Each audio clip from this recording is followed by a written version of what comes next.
Ok. Parashat Yitro Aliyashni.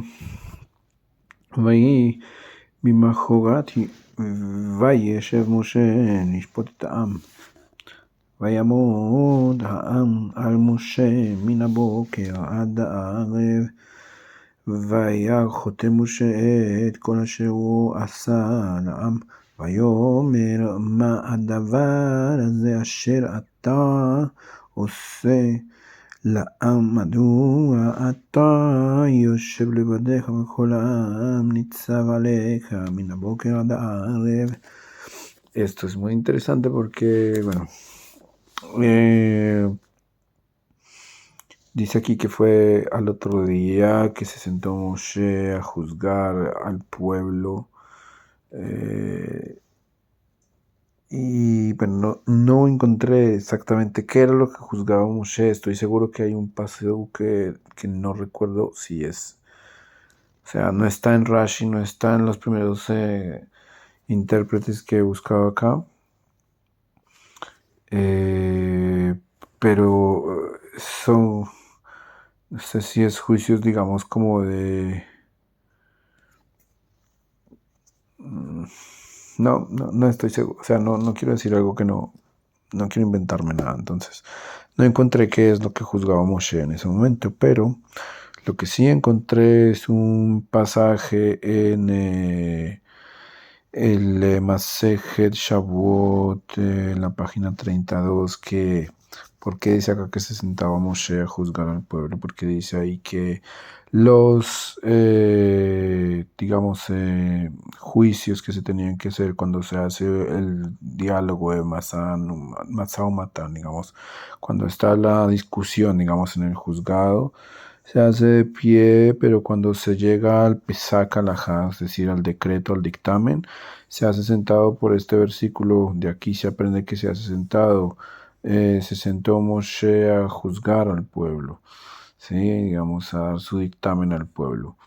Y los dueños del Mahloket, digamos, los que vienen al juzgado, demandantes, no sé cómo se diga esto. Entonces estos, el Baal, sí, el dueño del Mahloket de estos, es el que va a estar de pie, esperando el decreto o el dictamen del juez.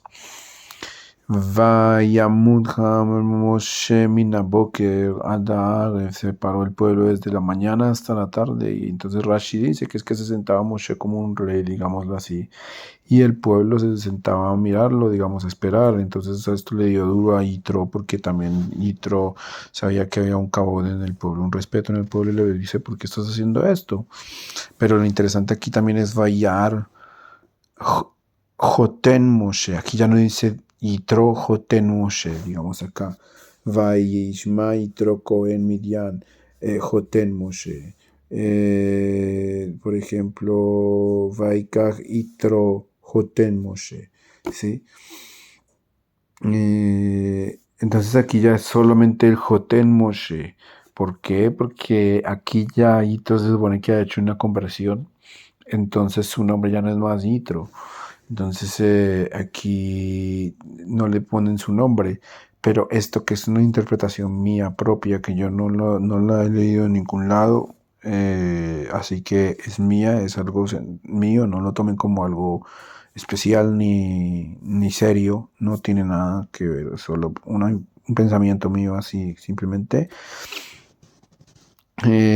Aquí es Joten Moshe, que básicamente se puede entender de dos formas: que Yitro se vuelve el Joten Moshe, que es como un anillo, por decirlo así, o una ayuda para Moshe, y es lo que va a pasar ahora, ¿cierto? Eh, pero también es, lo que está diciendo acá es que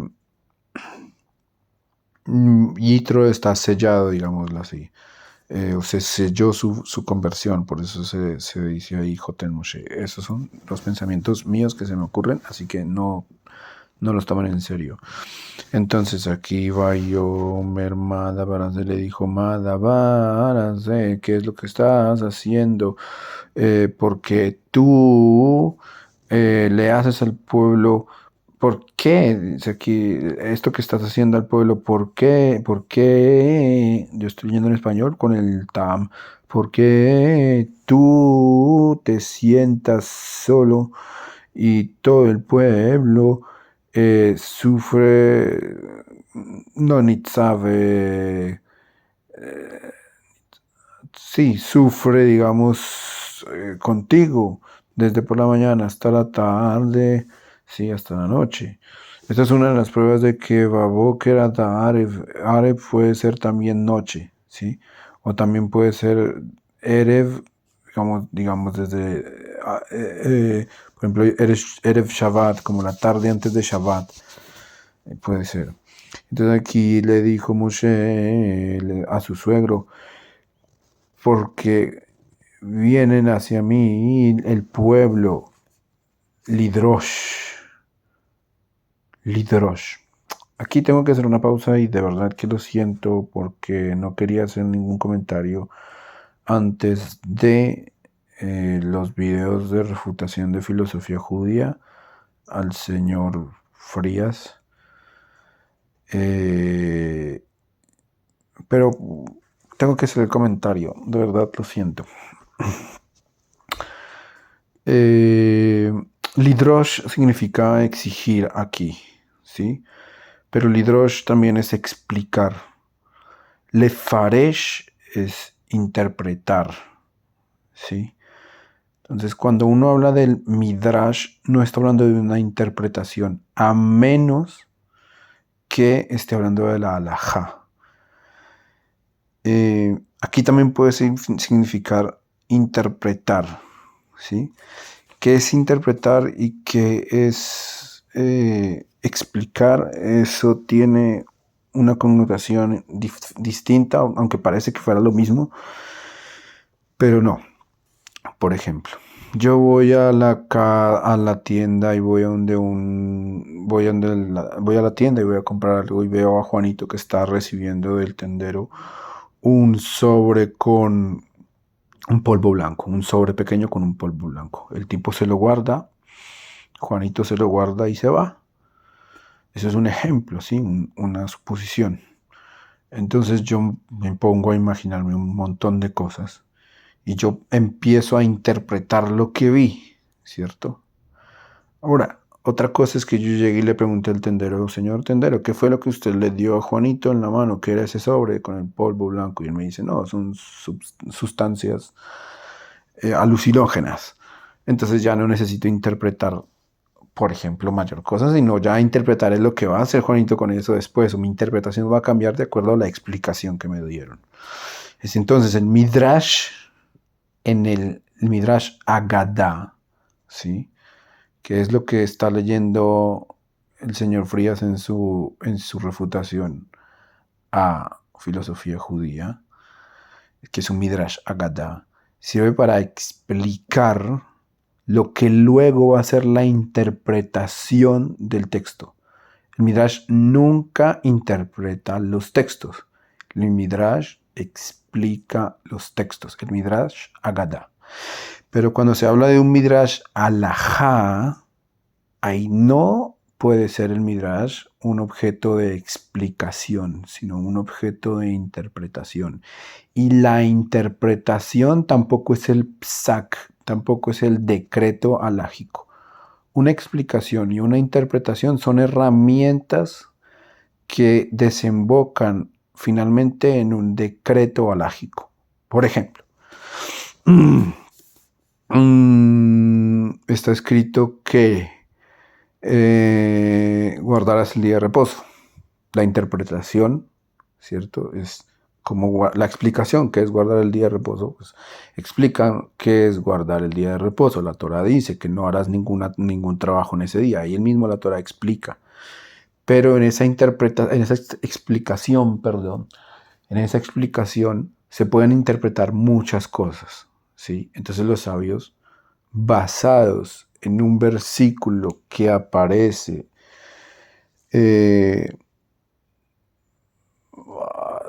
olvidé la parashá, que es en los trabajos que tenían que hacer para el templo.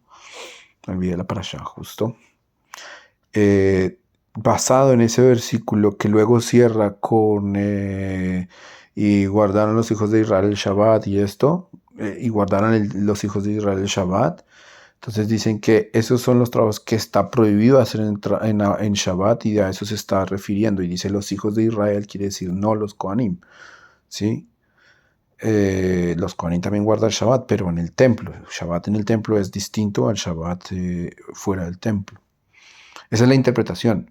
Pero el psak alajá, el dictamen alágico, ¿sí? Por ejemplo, hoy en día el dictamen alágico es que todos, aunque Kohanim, Leviim, todos tienen que guardar Shabbat, ¿sí? Está prohibido para el Kohen hacer sacrificio hoy. No puede hacer ningún sacrificio. Si estuviera el templo, estaría permitido. Yo no quiero entrar en más detalles, pero al decir que el libro de Mateo en hebreo es un libro que está escrito en términos midrashicos, que no entiendo de dónde esta persona puede sacar que el midrash es un género literario, porque el midrash no puede ser un género literario. Si está ofreciendo interpretación, explicación, no puede ser un género literario, ¿cierto? Yo podría decir el mito, pues el mito sirve para interpretar o explicar, pero el mito es un género literario, ¿me hago entender? O sea, la explicación y la interpretación no son géneros literarios. Entonces, el hecho de que él diga que el Mateo está escrito de una forma midrashica está diciéndome que está explicando o interpretando algo. Pero también Mateo ofrece cosas históricas, se supone, ¿ya? Entonces, basados en eso, yo podría usar Mateo, por ejemplo, como un libro de interpretación alágica, se supone, según lo que está diciendo este señor. Y en el libro de Mateo está escrito que le preguntan a Yeshua. Bueno, yo estoy hablando de Yeshua y estoy leyendo la Torah. Y estoy hablando de Yeshua. Permítame, voy a terminar esto. Ya voy a Am Lidrosh Shemishmor Elohim. Listo, termino el texto. Entonces le preguntan a Yeshua algo sobre Shabbat. Él tiene que hacer va a sanar a alguien en Shabbat o algo así. Entonces se supone que los fariseos le dicen que no debería sanar en Shabbat o algo así. Entonces dice, hipócritas, ¿acaso no saben ustedes que los sacerdotes transgreden Shabbat cuando hacen sacrificios sin culpa? Es decir, le está diciendo, sin culpa ellos transgreden Shabbat cuando hacen sacrificios, según la traducción, no sé, Reina Valera o alguna cosa así.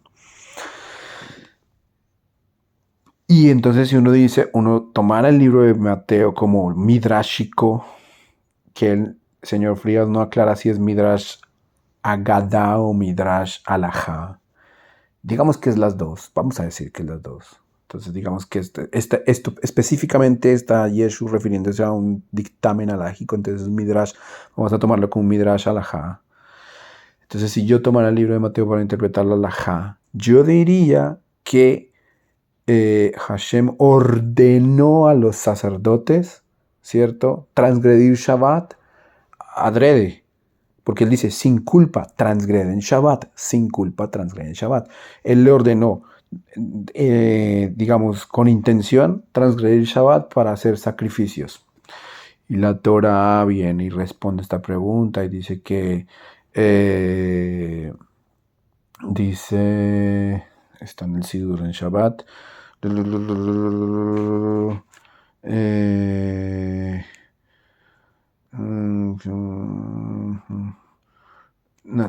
Benisco, Shneke Basim Tase Baboker, Hadboker, Hadbaerev, ¿sí?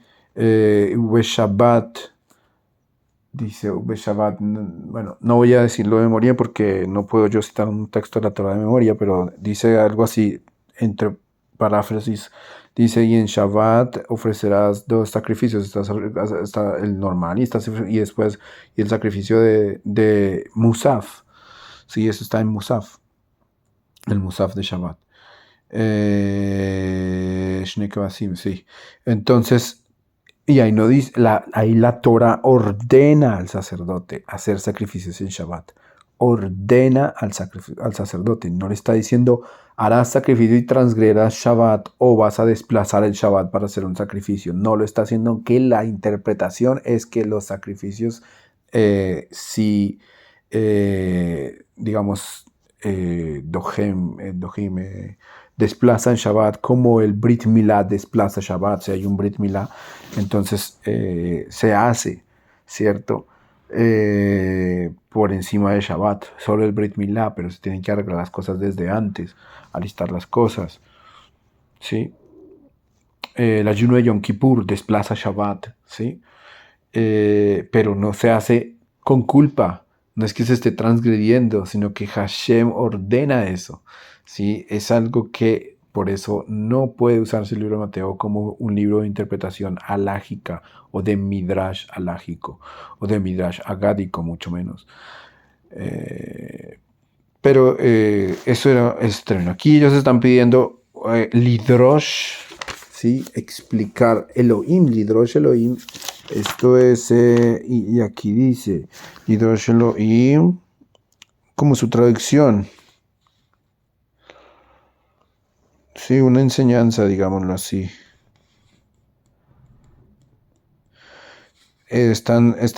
Digamos, pedir una enseñanza en su psak alajá. Mi pikvua es en su dictamen, un dictamen. Me pasó esto, necesito un dictamen. ¿Qué debo hacer? Eso es básicamente, sí, eso es básicamente lo que está diciendo acá. Eh,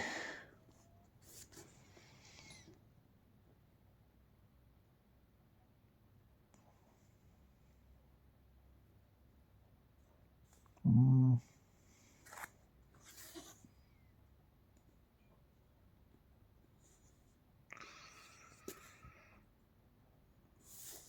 ok, בסדר.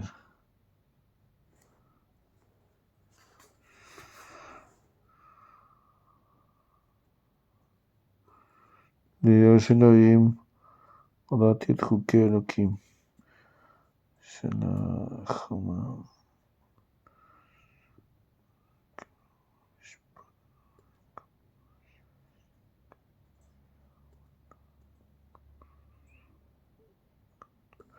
No, estaba mirando a ver si estaba en otra versión algo más amplio sobre Hidroxychloroquine. Es como un juicio de parte de Dios, básicamente. Aquí el que tiene una cosa viene hacia mí. Y Beshafati, entonces yo juzgo entre el hombre y entre su compañero y le hago saber el Hukei a Elohim, ¿sí? El Hukei es como el Psak a Elohim, ¿sí? De Hashem, de Dios, Ve'etrotav, y su juicio, digamos, su decreto. Le hago saber, digamos, el Hok es un... ¿cómo se traduce en esto en español?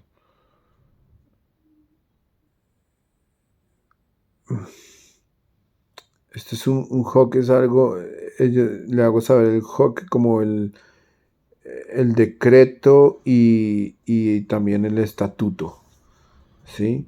Le hago saber el decreto y el estatuto. Aquí está hablando de la Torah Sheba'al Peh y la Torah Shebiktav, pero está hablando, digamos, como de lo que dice la Torah escrita y la interpretación, básicamente, es lo que está diciendo. Eso es más o menos. No más o menos, eso es lo que dice, pero más o menos es mi explicación, tiene que ser más profunda. Igual esto no es un video de alajá, no soy rabino, así que no voy a meterme en ese cuento. Le dijo vemos otra vez que él dice, le dijo Joten Moshe, el suegro de Moshe, ¿cierto?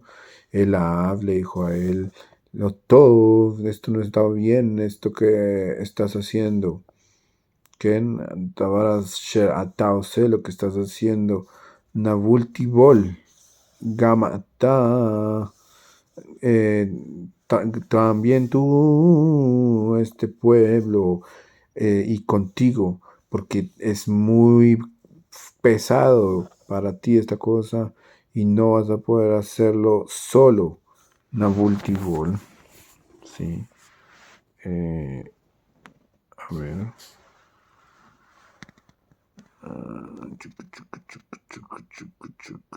Mira, acá está. Como su traducción y su lenguaje significa que misa pleisha, pleishtar, balaz, como never,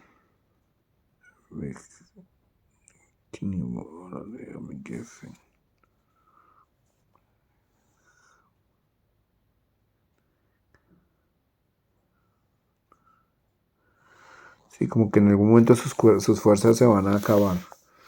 Sí, es básicamente lo que está diciendo. Sí, como que sus fuerzas y todas sus fuerzas tuyas, digamos las del pueblo y las tuyas se van a acabar. Sí. Esto, la paciencia y todo, o sea, va a ser difícil. Entonces dice, ahora, sí, ahora. Ahora escucha mi voz y ceja. Sí, mi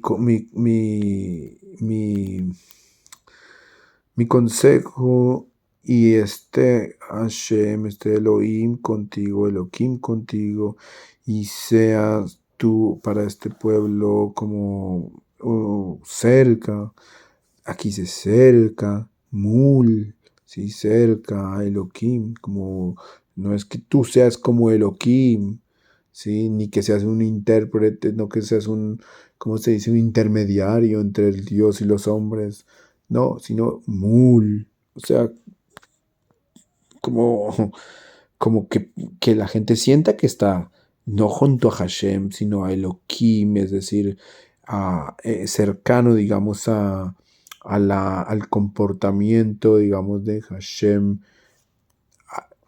al juicio de Hashem. Esto se refiere, porque Elohim siempre es al rigor, al din, al juicio de Hashem, que la gente se siente que está de verdad cerca del juicio de Hashem y y traerás tú estas palabras hacia Elohim.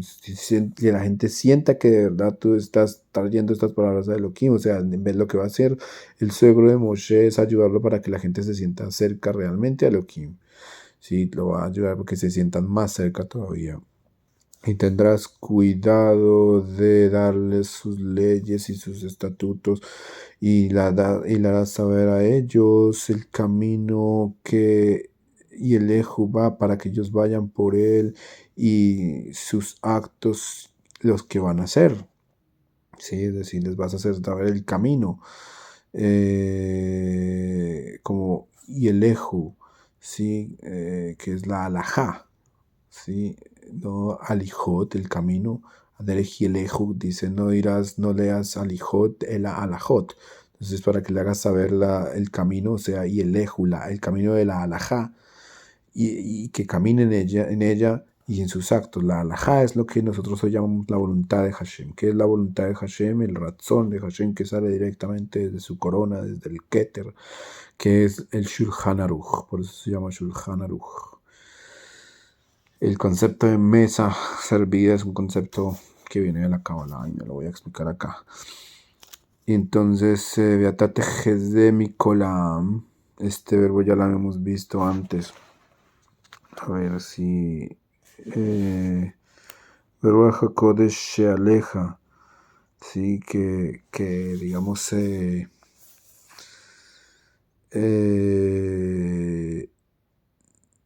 ver.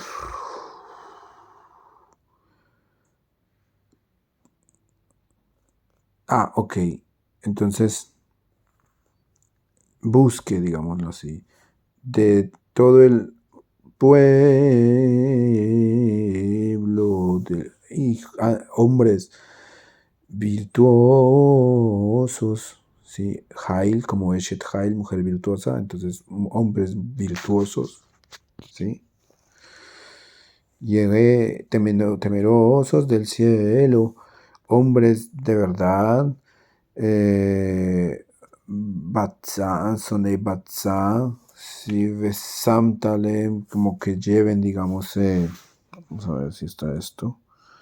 Sí, que son, que se dirigen hacia ellos mismos se corrigen con justicia, o sea, ellos mismos son temerosos de Hashem y ellos mismos se comportan con justicia, como se dice en todo el juicio.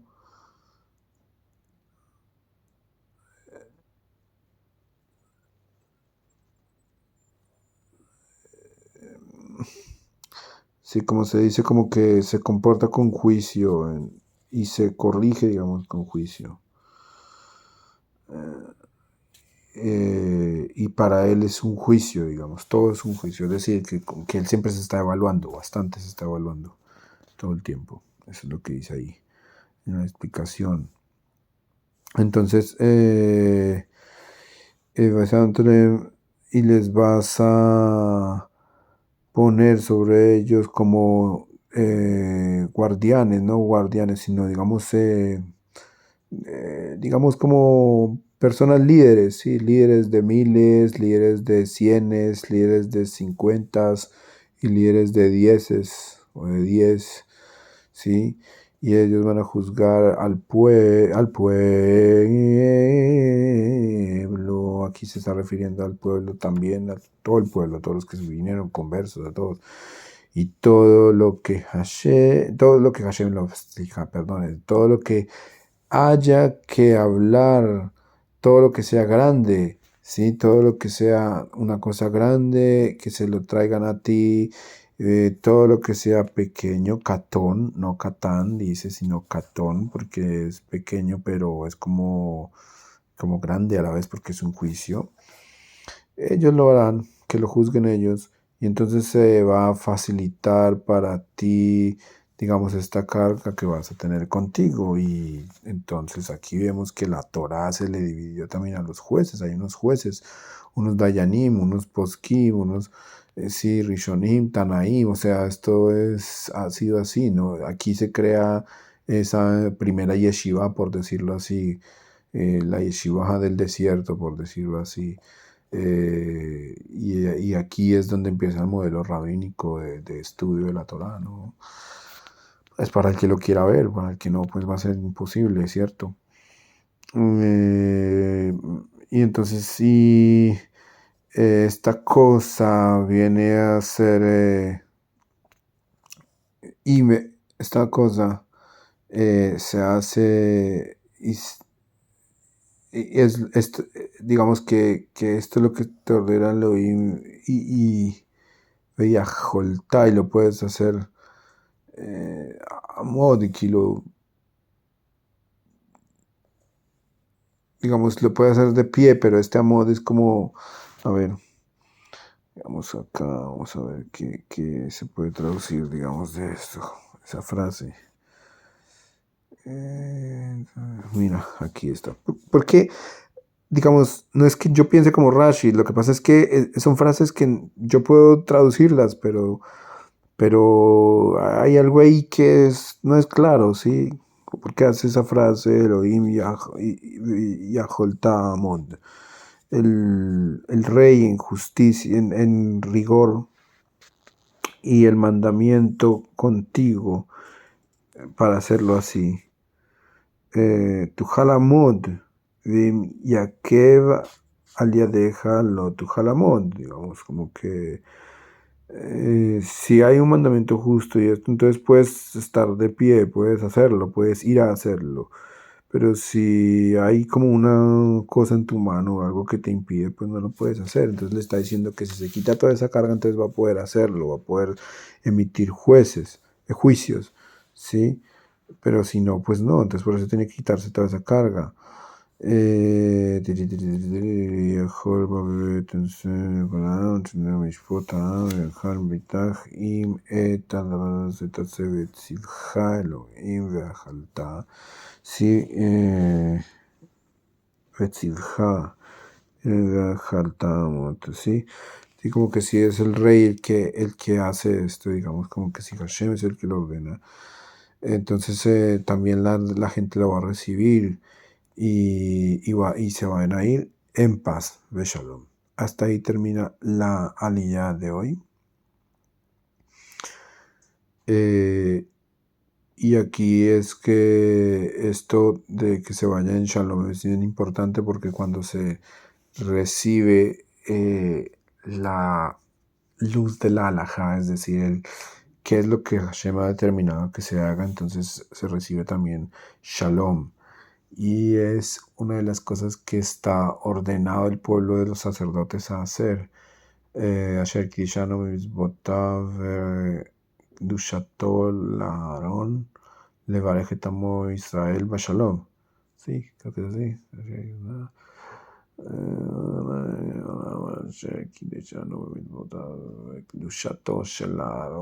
Sí, con la santidad de Aarón, bendecir a tus, levarjetamo Israel, bendecir a tu pueblo Israel, levarjetamo Israel, levarjetamo Israel, Beshalom, Beshalom, creo que dice en Shalom, en paz, sí, Beshalom.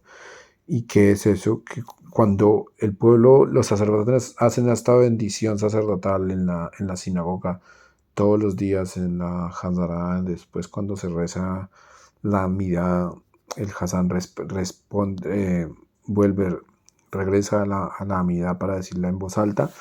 Aparecen los Kohanim, los sacerdotes, y se cubren la cara. Y extienden sus manos al pueblo y bendicen al pueblo porque es una mitzvah que se les ordenó a ellos bendecir al pueblo, ¿sí? ¿Qué es esto? Que es la voluntad de Hashem que se haga eso. Esta bendición de los sacerdotes representa la voluntad de Hashem de que la gente cumpla mandamientos. O sea, Hashem quiere que la gente cumpla, que el pueblo de Israel cumpla mandamientos. Entonces, cuando lo bendice, dice Be Shalom. Eso es lo que trae Shalom, que el pueblo de Israel cumpla mandamientos. O sea, y Shalom no es un concepto de que la gente deje matarse los unos a los otros. No es solo eso, no es solo que desaparezca la violencia, sino que Shalom, a ver si se puede, 376.